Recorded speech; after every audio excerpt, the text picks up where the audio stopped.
The invitation listed me as Mara Ellison, not sister of the bride, not family, just general guest. I didn't notice it at first. I found out after driving 2 hours to the venue, handing my coat to the attendant, and asking where the Halbrook family table was. She checked her clipboard, hesitated, then gave me a polite, careful smile. "You're actually seated in the annex."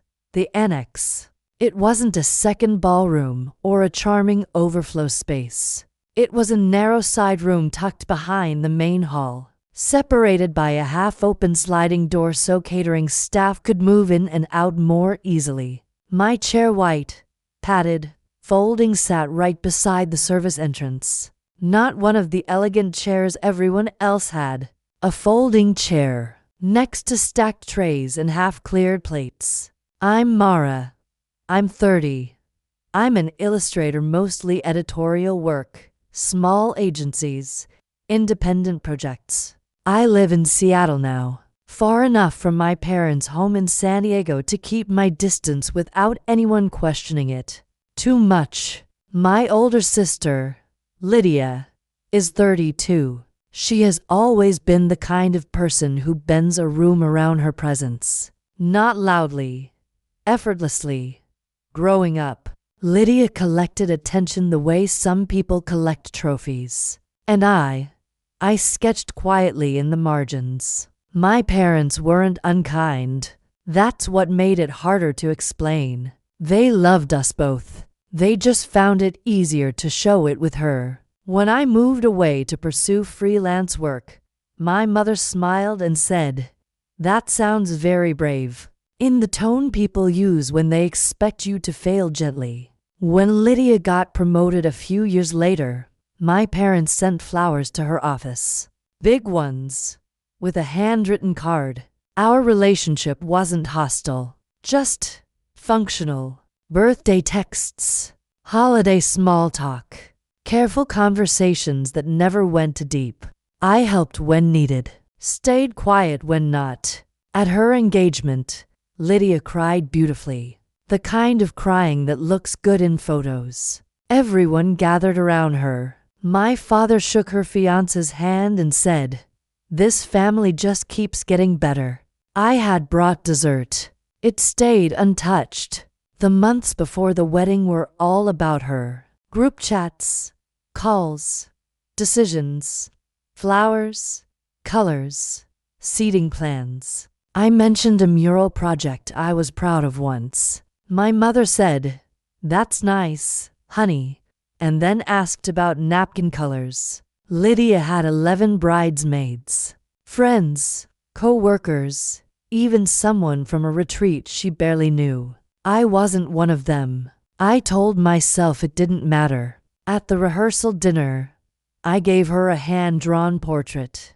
Detailed, careful, thoughtful. She smiled, said thank you, and set it aside. Later, I found it leaning near the restroom.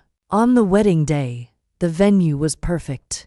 Lights, gardens, everything polished and glowing. The ceremony was beautiful, and for a moment, I felt something genuine. Not jealousy, just quiet hope.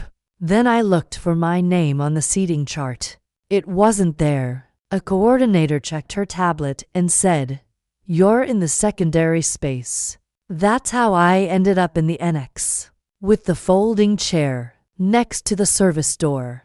I stood there for a long time. Through the open gap, I could see my family laughing, my parents seated near the front, my sister glowing at the center of it all, and me.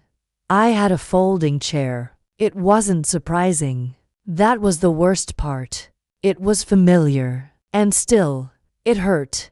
I placed my gift on the table, adjusted the ribbon, and walked outside. Lydia found me in the parking lot, still in her gown, still holding her bouquet. "Come back inside," she said. "I don't think I will. It's my wedding day." "I know."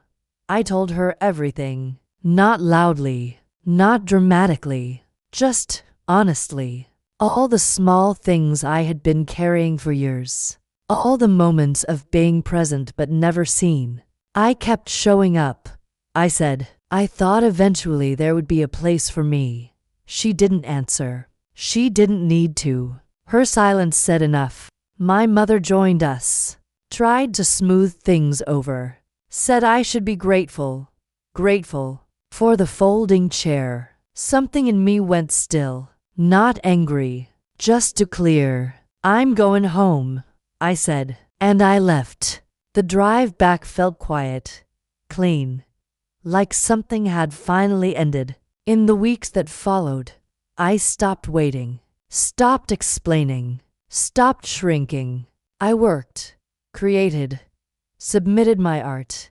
And for the first time, I didn't apologize for taking up space. One of my pieces sold. An illustration of a single empty chair, set apart from a warm, glowing room. My mother called. Said I embarrassed the family. I told her calmly.